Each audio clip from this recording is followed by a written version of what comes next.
and it's good to be out with you tonight. We're having painting done next door, so that building is unusable this week.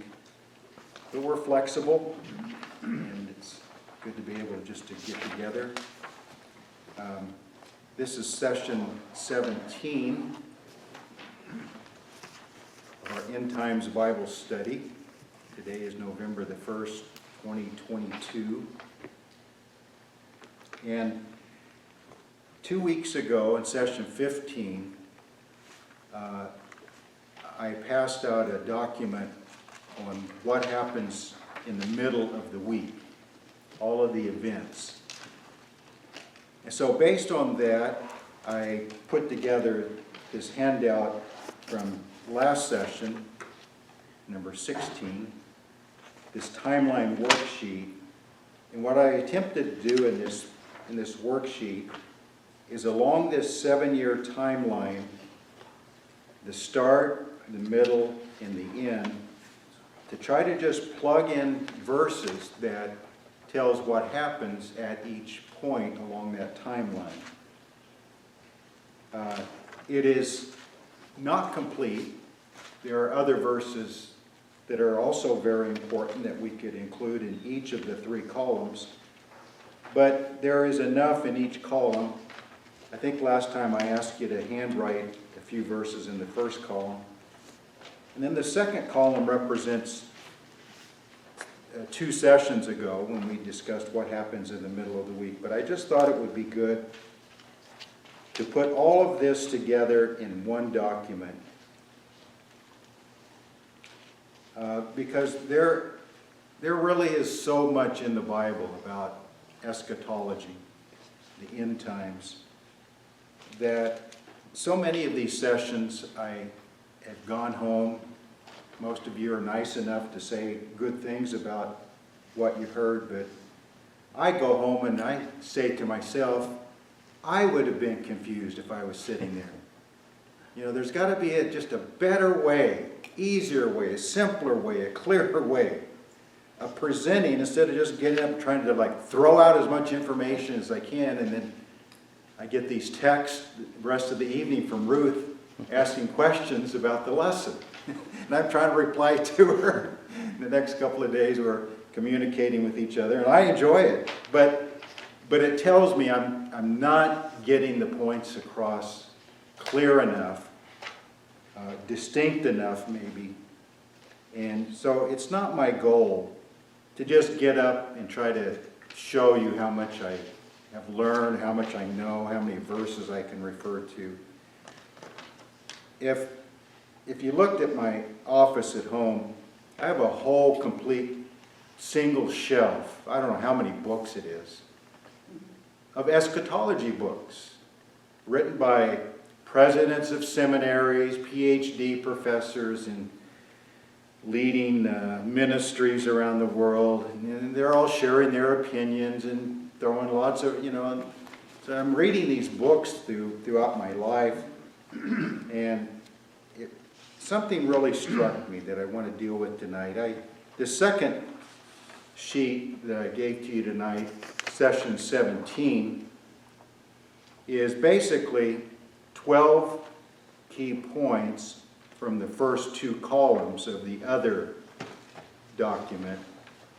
And even though I've already taught a lesson, a separate lesson on each of these 2 columns, what happens at the start, what happens in the middle, these 12 points are attempting to try to blend those 2 together and clarify them to some degree. My goal for tonight, Gary Sr. has been doing his best to help me, but I'm not very helpable. But he's told me a few times, I've passed these out, they have maybe 12 major points, and I'm trying to rush through them and go all over the Bible. He says, your handouts are really interesting, but we don't really expect you to have to go through the whole thing in one session. That's the pressure I put on myself.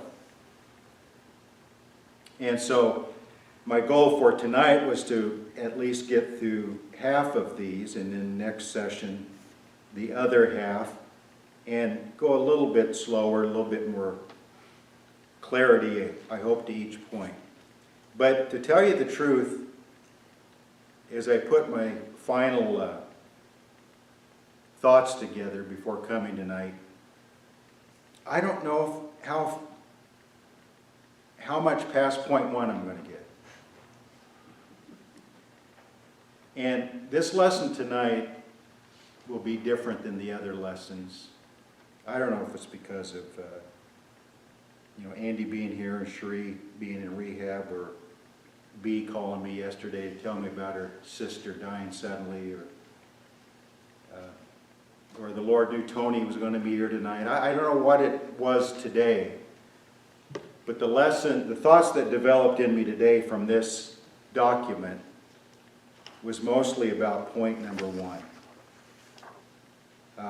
And I had it up on the board last session, Daniel 10:12, as our text, and I didn't even read it last session. So I'm going to start with it tonight, and actually I'm going to read maybe all of Daniel chapter 10, because it's one of the most overlooked chapters in the book of Daniel, but I think it may be the key to the whole book of Daniel, is Daniel chapter 10. Because what Daniel chapter 10 is telling us is why God chose Daniel to reveal these things to, how he revealed it to Daniel, and what kind of spirit did God develop in Daniel that he would be the vessel that all this information would go through. And all these readings we're doing in Daniel is simply because we're actually going through Matthew 24, believe it or not. But we stopped at verse 15, where Jesus said, when you see the abomination of desolation spoken of by Daniel the prophet, let him who reads understands. And it's a little bit, that language is a little bit odd for us. But translated, Jesus is saying, stop right here. Don't go any further. But the abomination of desolation is really, really, really important. So don't go on. Stop.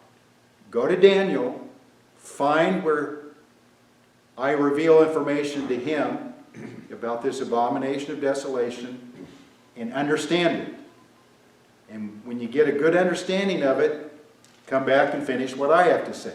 And that's kind of how I'm reading Matthew 24 these days. So that's what we've done. We've stopped. We've gone over to Daniel. We're finding where he mentions the abomination of desolation 4 times. Chapter 8, chapter 9, chapter 11, and chapter 12. So there's a lot in there about it.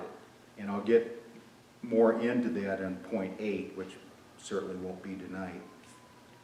But something really struck me, because I kind of wondered, why should Daniel 10:12 be our text for all that we're trying to do in Daniel? So I want to read that, but then I'm going to go back up to the first verse. So tonight, instead of just trying to throw out as much information as I can in one session, maybe it's going to be a little bit more pastoral, a little bit more to the spirit, more than to the head, which I think is very important to do. This is Gabriel speaking to Daniel. Then he said to me, do not fear, Daniel, from the first day that you set your heart to understand and to humble yourself before your God, your words were heard, and I have come because of your words. There's the key to why God chose Daniel to reveal all this important truth. You set, number one, you set your heart to understand, not your head. So I refer back to my bookshelf of all these books on eschatology that I've bought through the years. I've read, I have them all marked up, and I've learned some things from them. But sometimes regarding eschatology, we're so focused on information, head knowledge. Where does everything fit? Where do all the pieces of the puzzle fit? What this verse is telling me is that the key to understanding eschatology is not primarily information. It's primarily setting your heart to understand. Far more important. And so, Daniel was a very smart man. He'd risen to the highest levels of government. But more important than him being super intelligent, a great administrator, he was a spiritual man first. And that's what set him apart. So from the first day that you set your heart to understand and to humble yourself before your God, he had rulers of empires seeking his advice. He was unique in that when Babylon was in control, they sought his advice. He was the first in the kingdom of all the wise men. The Hebrew word that I've come to love the last several years is maskalim. M-A-S-K-I-L-I-M. Anytime a Hebrew word has I-M on the end, that means it's plural. So it means just a group of wise men. Maskil is wisdom, or it's used a number of times in the book of Daniel. Let me show you where it's used. For instance, in chapter 11, verse 33. And those of the people who understand shall instruct many. That's maskalim, those who understand. In chapter 12, verse 3, those who are wise shall shun. Those who are wise is the Hebrew word maskalim. In verse 10, the last half of it, none of the wicked shall understand, but the wise shall understand. So Daniel was the leader of a group of wise men in Babylon. Some of them Jews, some of them Babylonians. But he was the chief of all of them. He could interpret dreams. He could offer great advice to the rulers. But the unique thing about Daniel, as far as just politics is concerned, that's extremely rare in history, maybe the only example that I know of, is when the Medes and Persians overthrew the Babylonians and they became the leading empire, Daniel was retained. In all of history, when you wipe out an empire, you conquer them and you take over, first thing you do is you wipe out all the leadership. Put them in prison or do whatever you want to with them. But you can't trust them. They were the key advisors to your enemy. And they advised that king against you, how to defeat you. But we see in the first year of Cyrus, the first year of Darius, the Mede, Cyrus the Persian, Daniel was already elevated to the highest position. They just carried him over. There was something about him, a spirit about him. They didn't just see a real smart man. They saw a very wise man. And so Daniel was chosen not just because he set his mind to understand back in 10:12, but he set his heart to understand.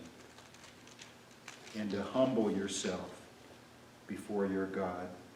Your words were heard, and I have come because of your words. But Daniel had to wait 3 weeks for Gabriel to get to him. This is one of the most amazing verses, I think, in the Bible, of what happens in the spirit world. that we're completely unaware of.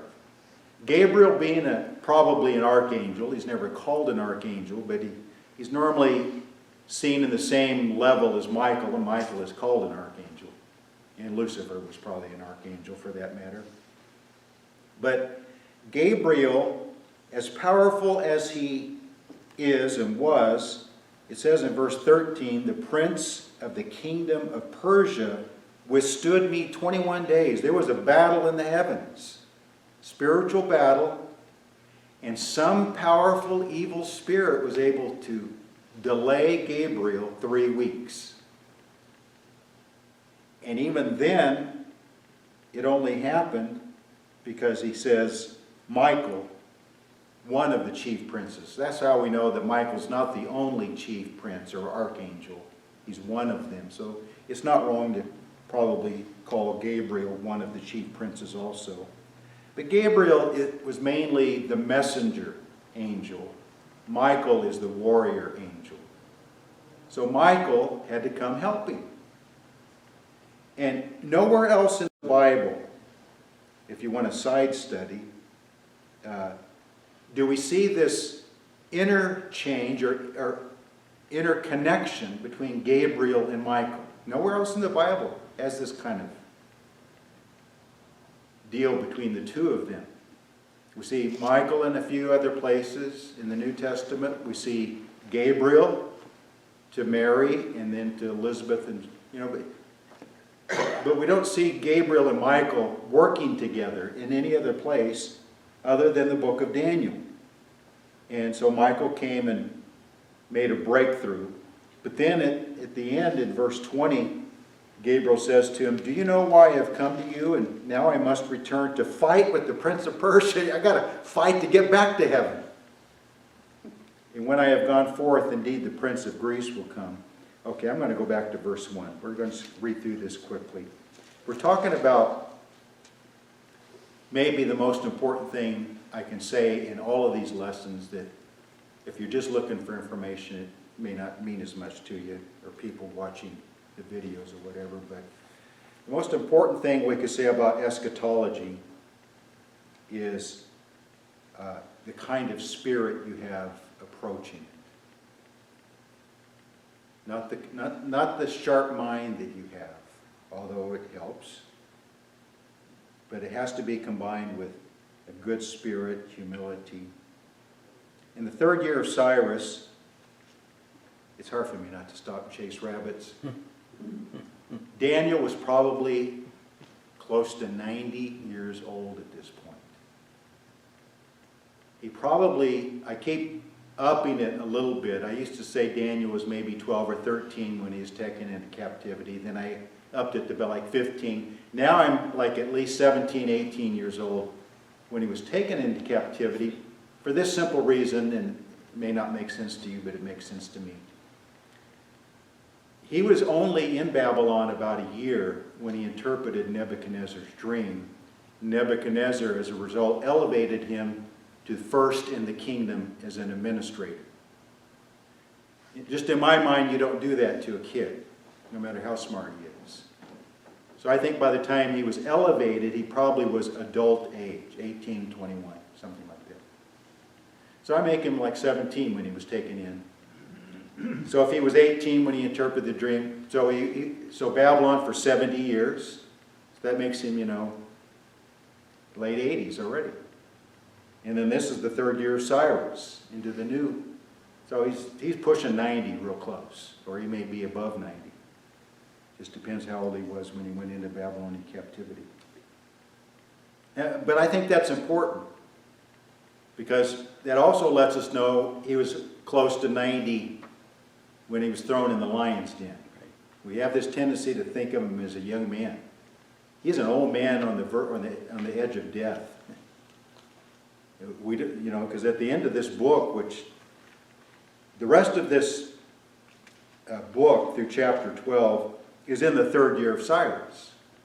And at the end of chapter 12, God tells Daniel, "Go your way, you'll rise to your inheritance at the end of the days." He's basically telling him, go die now.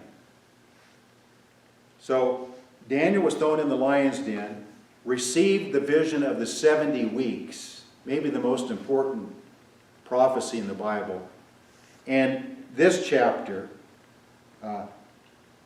maybe in the last year of his life. I mean, I could preach a whole sermon on this. I really could. About, for people like me, I just turned 68, and Andy just turned 70, We won't talk about Gary Sr. Man. But the best part of your spiritual life can be at the end of your life. It can be. I mean, it's all in God's hand, and He calls and leads in directions, sometimes when you're young, sometimes middle-aged, sometimes old. A lot of examples in the Bible, whether it be Moses, whether it be Daniel, some of their greatest work was at the end of their life. In the 3rd year of Cyrus, king of Persia, a message was revealed to Daniel, whose name was called Belteshazzar. The message was true, but the appointed time was long. And he understood the message, and he had understanding of the vision. In those days, I, Daniel, was mourning 3 full weeks. Now that 3 full weeks is the 21 days of verse 13, where Gabriel couldn't. But did the breakthrough happen because Daniel fasted and prayed 21 days? And then finally, God told Michael, go help him. Go break through. But it really adds a lot to know that as Gabriel was fighting his way to get to Daniel to reveal the message, Daniel was weeping and fasting all of those 21 days. I ate no pleasant food, no meat or wine came into my mouth, nor did I anoint myself at all, till 3 whole weeks were fulfilled. Now on the 24th day of the first month, as I was by the side of the great river that is the Tigris, I lifted my eyes and looked, and behold, a certain man, clothed in linen, whose waist was girded with gold of Uphaz. And then look at verse 6. Are you reading Daniel 10:6, or are you reading Revelation chapter 1? He got a vision of Christ. The same vision that John got in Revelation 1. By the way, the same, maybe we'll read it in a minute, the same vision that Ezekiel got of God's throne room in Ezekiel chapter 1. And they all had the same effect. It caused these people to fall flat on their face. So, we say Daniel was a great man, he was a wise man, he was a spiritual man, he was a smart man, but the answer didn't come until he fasted and prayed for 3 weeks and was flat on his face. So it wasn't just automatic. God didn't say, oh, there's a real smart, wise, spiritual man, I'm going to just show him everything. You read through the book of Daniel, and the answers to the dreams and the visions and the prophecies, in almost every case, did not come to him until he was sick in bed, praying, weeping. So I guess what I'm trying to draw a picture, since this is session 17 tonight, and we've thrown out a lot of information in the previous 16 sessions, I'm trying to give a lesson tonight about, do you really want to know about the end times? And if you do, try to be more like Daniel in spirit. Verse 6, his body was like beryl, his face like the appearance of lightning, his eyes like torches of fire, his arms and feet like burnished bronze in color, and the sound of his words like the voice of a multitude.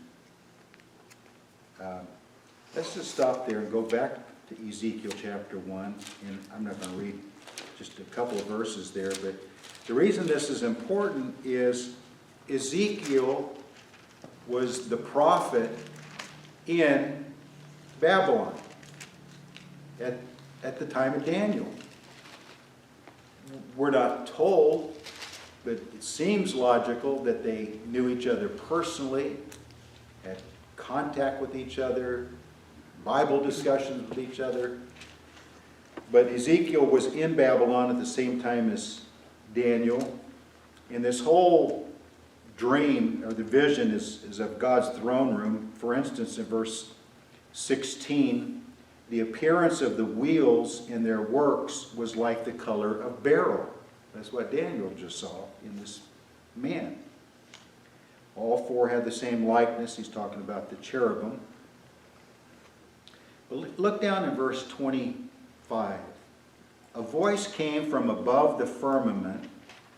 It was over their heads. Whenever they stood, they let down their wings. And above the firmament, over their heads, was the likeness of a throne, in appearance like a sapphire stone. On the likeness of the throne was a likeness with the appearance of a man, high above it. Which of the Trinity normally appears as a man? Christ. Ezekiel is given a vision of Christ, high on the throne. Also, from the appearance of his waist and upward, I saw, as it were, the color of amber, with the appearance of fire all around within it. From the appearance of his waist and downward, I saw, as it were, the appearance of fire with brightness all around, like the appearance of a rainbow in a cloud on a rainy day. Boy, that draws a picture, doesn't it? So was the appearance of the brightness all around it. This was the appearance of the likeness of the glory of the Lord. Christ is the glory of God. So the rainbow, the fire, all of that is in Revelation 1 when John sees the vision of Christ. And it's very much like Daniel 10:6, where we have lightning, torches of fire, bronze, sound of his words like the voice of a multitude. So all these men are receiving these glimpses of Christ and the effect that it has on them. And I, Daniel, alone saw the vision, for the men who were with me did not see the vision. Kind of like Paul on the road to Damascus. They heard a sound, but they did not understand the words. But a great terror fell upon them, so that they fled to hide themselves. Therefore I was left alone when I saw this great vision. No strength remained in me, for my vigor was turned to frailty in me, and I retained no strength. That's why I repeat here at Liberty so often, Colossians chapter 2, verse 6. As you receive the Lord Jesus Christ, so walk in him. Or as I interpret it, the same way you received him is the same way you walk in. I mean, this could be a description of verse 8 of a salvation experience. But he's already been a saved man for a long time. So what it's describing that our walk with the Lord after we're saved is to be by the same principles as what saved us in the first place.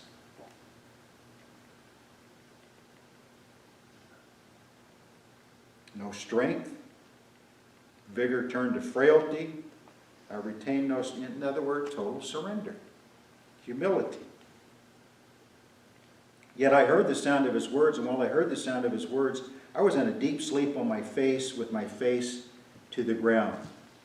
By the way, if you go back to chapter 9, verse 21, that's where Gabriel is named. And in chapter 8, verse 16. And I will read verse 8, verse 15 and 16, then we'll come back to chapter 10. Now it happened when I, Daniel, had seen the vision and was seeking the meaning, suddenly there stood before me one having the appearance of a man. And I heard a man's voice between the banks of the Ulai, who called and said, Gabriel, make this man understand the vision. That's Christ talking to Gabriel. Tell him what it means, Gabriel. That's your job. So, as I like to say here often, look for Christ everywhere. You can preach a great message about Christ in the book of Daniel. He's all through it. But back to chapter 10, verse 10. Then suddenly a hand touched me, which made me tremble on my knees and on the palms of my hands. Poor 90-year-old man down on his knees, trembling, been weeping and fasting for 3 weeks. I mean, give the guy a break, Lord. Yes, it's kind of what you think humanly, but... And that's what the Lord is looking for to reveal eschatology to, is kind of what my main point is. It's not just reading the latest PhD author book on the end times and admire how much he knows about it all. It's far more than that. And he said to me, O Daniel, man greatly beloved, understand the words that I speak to you. Stand upright, for I have now been sent to you. While he was speaking this word to me, I stood trembling. And he said to me, do not fear, Daniel, from the first day that you set your heart, not your mind, to understand, to humble yourself before your God. Your words were heard. I have come because of your words. That's interesting. See, that part of the reason God or Christ sent Gabriel is because Daniel praying for 3 weeks. But the prince of the kingdom of Persia withstood me 21 days. Behold, Michael, one of the chief princes, came to help me, for I had been left alone there with the kings of Persia, which, by the way, is also a good verse to teach us that the rulers of this world have spiritual powers behind them. Mm-hmm. That's why I say, what's going on in the world right now? These guys are just puppets. We say, what's Putin doing? What's Zelensky doing? What's Biden doing? They're not doing anything. They're puppets on a string. And the evil spirit rulers behind them are pulling the strings. We wrestle not against flesh and blood, but against powers and principalities, spiritual wickedness in high places. 14, now I have come to make you understand what will happen to your people in the latter days. For the vision refers to many days yet to come. So this, verses like this really dispute those who try to force these prophecies to be all fulfilled like in that day. That it's a very near fulfillment. The Lord is making sure Daniel knows that this is way out there in the future.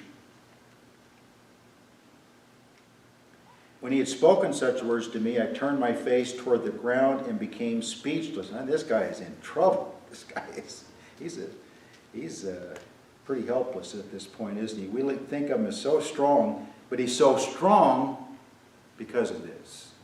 This is what made him so strong spiritually.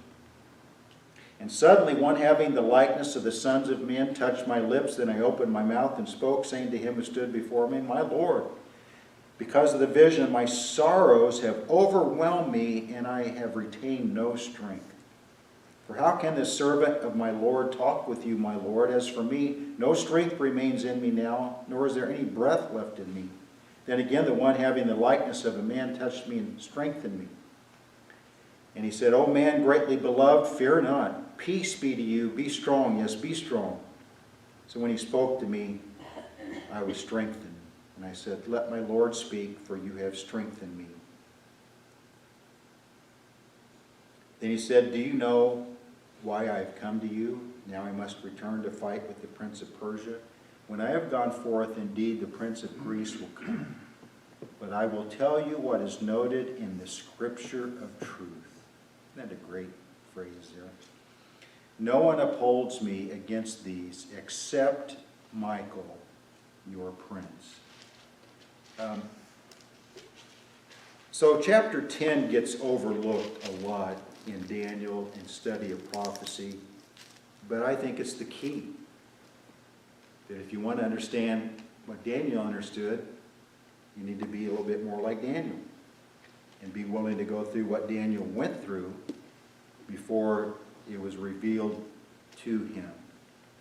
I think about, remember when Jesus at Caesarea Philippi said, who do men say that I am? Some say, they named different great men of the Bible. He said, but who do you say that I am? Peter said, you are the Christ, the Son of the living God. And Jesus said something really interesting that I think applies to this, what we're seeing in Daniel. Flesh and blood has not revealed this to you, but my Father who is in heaven. So back to all these books that I have on my shelf that I really, they're interesting. I've learned some really good things. And mainly they made me think.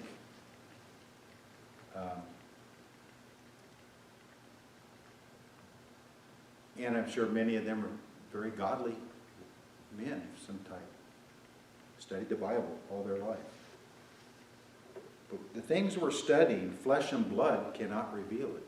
Only the Father in heaven. The importance of revelation. The importance of illumination by the Spirit of God. More than human wisdom and effort and all of that. You have to put in the time. Obviously I put in a lot of hours putting these things together. But that's not the main thing. If we look at chapter 8, verse 15, for instance, I think 8:15. Now it happened when I, Daniel, had seen the vision and was seeking the meaning. Seeking the meaning. How did he seek the meaning? Well, he studied more. Well, it's always good to study more. How did he seek the meaning? He fasted and prayed. He was on his face, sick, in bed. That suddenly there stood before me one having the appearance of a man. And I heard a man's voice between the banks of the Ulai who called and said, Gabriel, make this man understand the vision. So he came near where I stood, and when he came, I was afraid, fell on my face. He's on his face a lot, isn't he? But he said to me, understand, son of man, that the vision refers to the time of the end. Even in chapter 9, when we're leading up to the vision or the prophecy of the 70 weeks, a lot of people go right to verse 24, read through verse 27, and they're trying to work out all the details. Okay, what's this? When does this fit? Put together a document of 3 columns, start, middle, and end, try to plug in a bunch of verses. The key to the prophecy of the 70 weeks is the prayer of the first 19 verses of that chapter. For Daniel, even though in our minds he was almost perfect and sinless, godly and holy, but he confessed his own sins and the sins of his people. He identified with the sins of his people, even though he probably was not guilty of those same kind of sins. But he repented, he confessed, he humbled himself, and because of that, down in verse 20, now while I was speaking, praying, and confessing my sin, and the sin of my people Israel, presenting my supplication before the Lord, my God, for the holy mountain of my God. Yes, while I was speaking in prayer, the man Gabriel, whom I had seen in the vision in the beginning, being caused to fly swiftly, reached me about the time of the evening offering. I don't know what to make of some of that language. Said he had to fly extra fast to get there by the time of the evening offering. Does distance mean anything to spirits? What does that mean? He had to fly faster than normal, to get there in time. How many miles did those are just odd things I think about. And he informed me and talked with me and said, "O Daniel, I have now come forth to give you skill to understand. I will give you skill." There's that revelation, that illumination. Not by flesh and blood.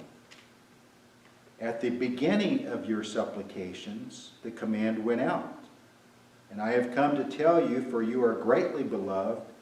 Therefore consider the matter and understand the vision. So the answer came because he confessed and repented and prayed.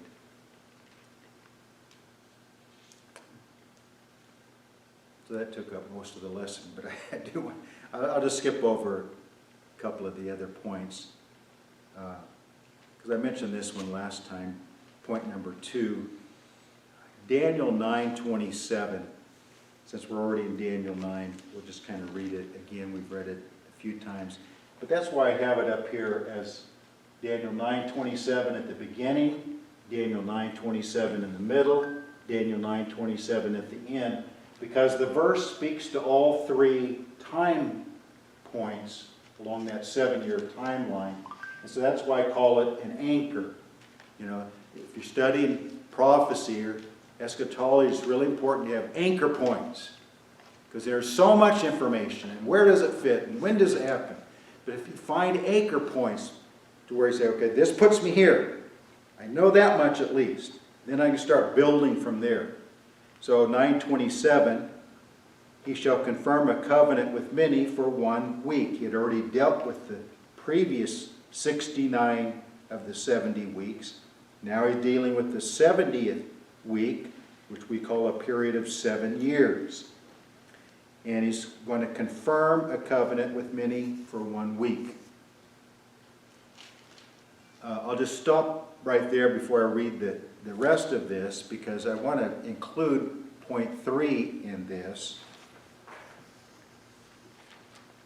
In chapter 11 and verse 22,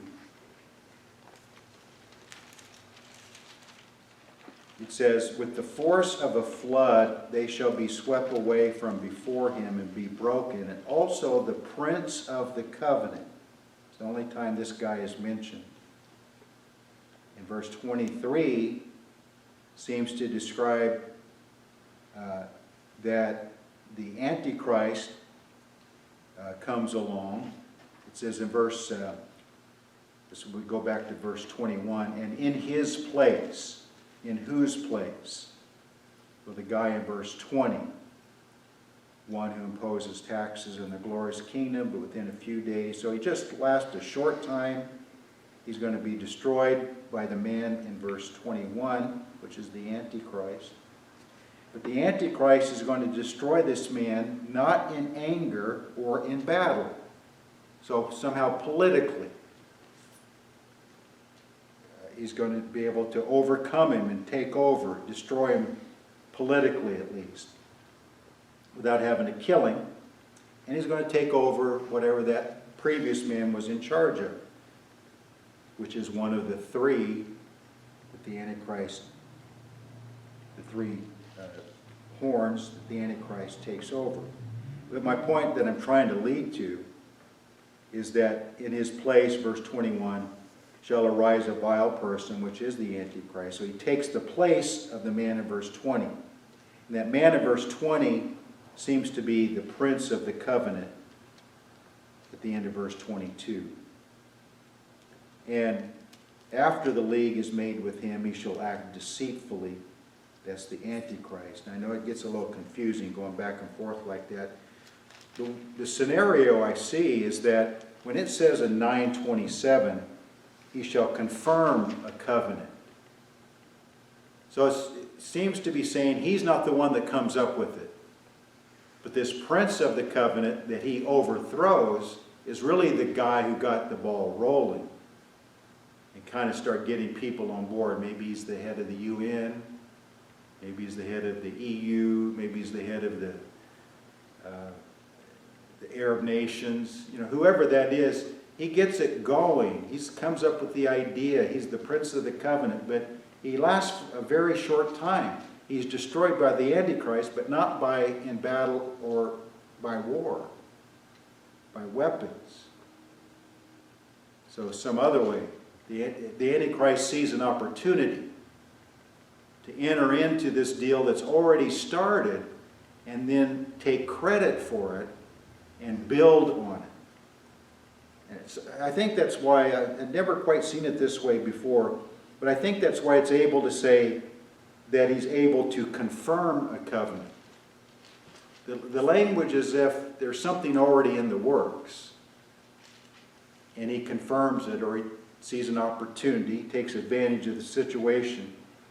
That's why so often when it's describing him, it describes him as deceitful. He comes in with flattery. He comes in by intrigue. He uses all these real slippery words. Like he sees an opportunity to overthrow this man that's got this process started. He's able to take credit for it. He's able to build his power base from it. That's how I see this kind of working out. But anyway, he shall confirm a covenant with many for 1 week. So it has to be right here, the covenant confirmed, because it's for 1 week or 7 years. So it has a 7-year period of time that it stretches out to. But in the middle of the week, so this part of Daniel 9:27, he figures out a way to break that covenant. Because, if you keep your finger here, trying not to jump around too much, but in 11:28, while returning to his land with great riches, his heart shall be moved against the holy covenant. We mentioned this last time. He's always been against this covenant. But politically, he had to go along with it and confirm it because that was his path to power.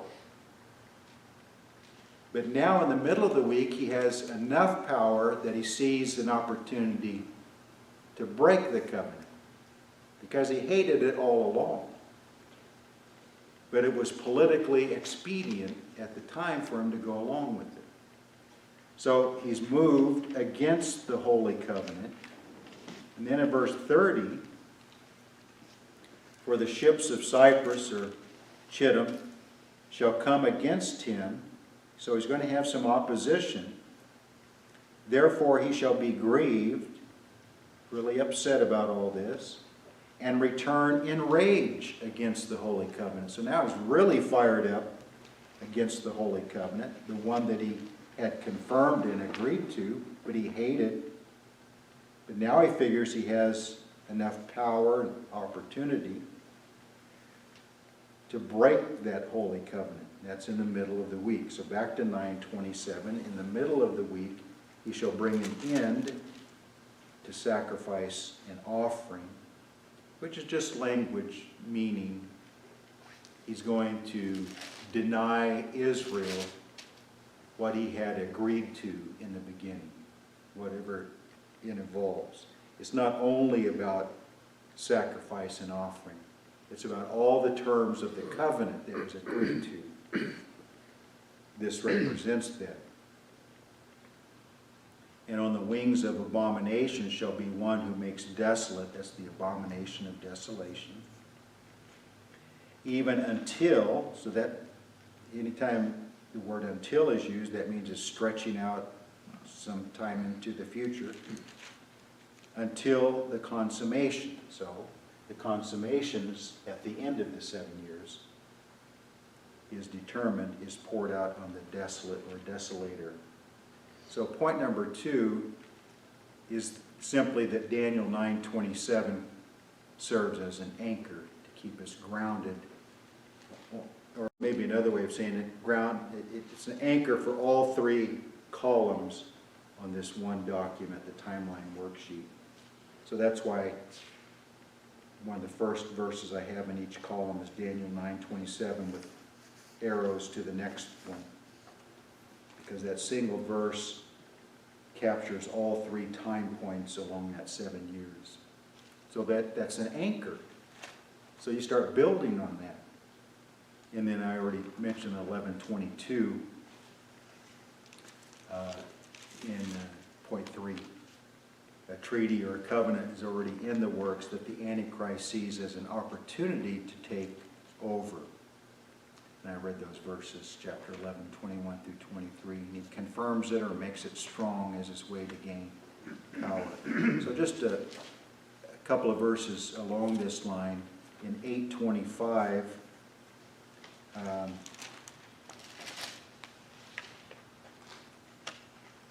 well, even for instance, in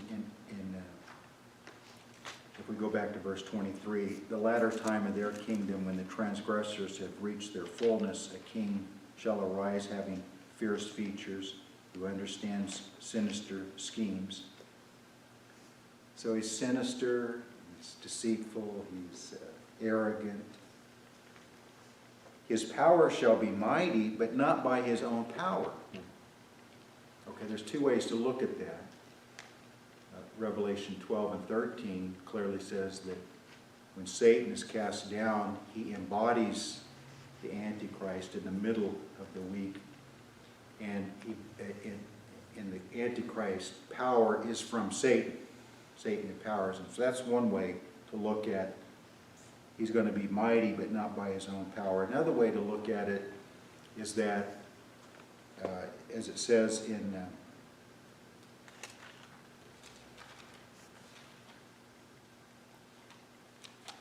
I know I'm making you jump around a little bit, but as it says in 11:23,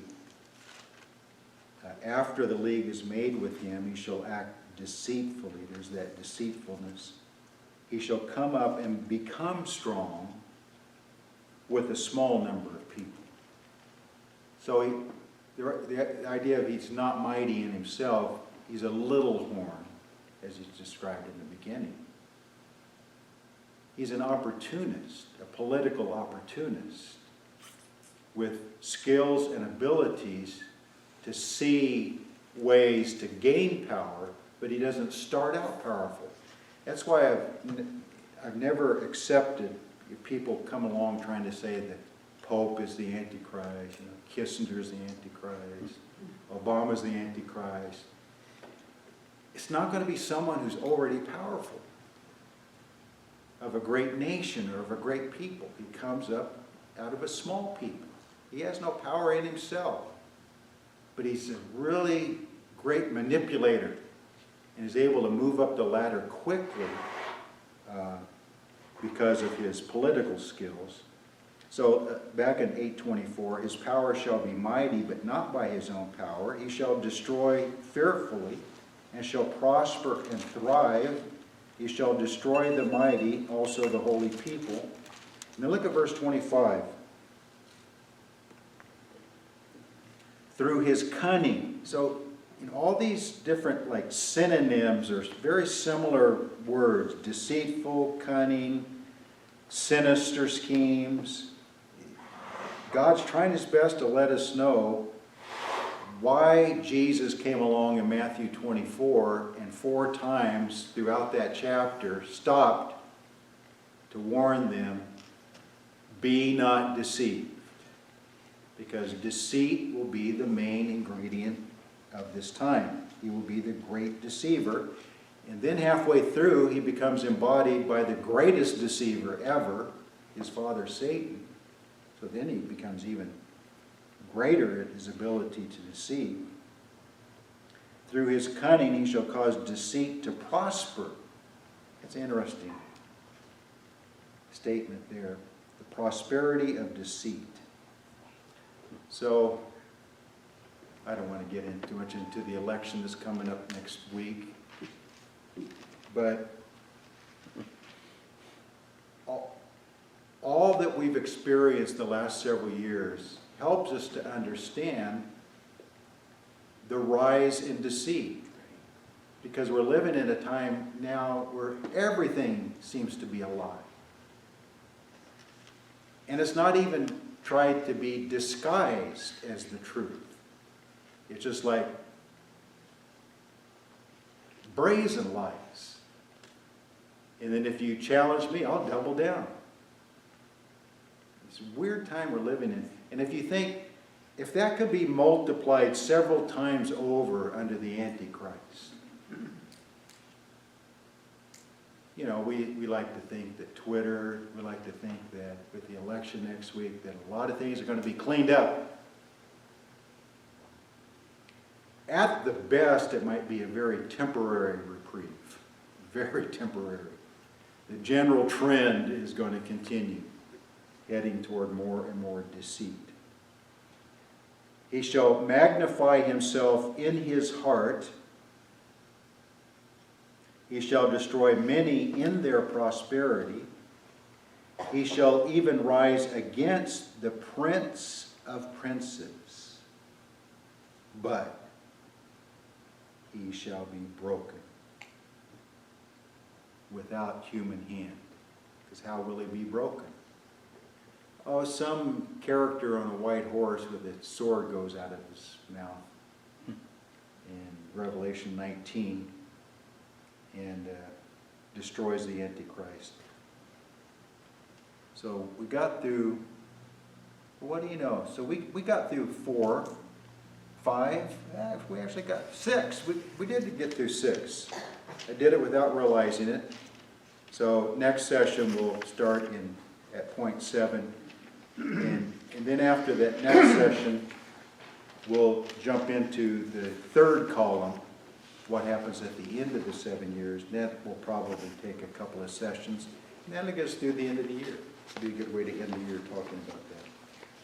I'm going to stop the recording so we can open it up for questions and discussion.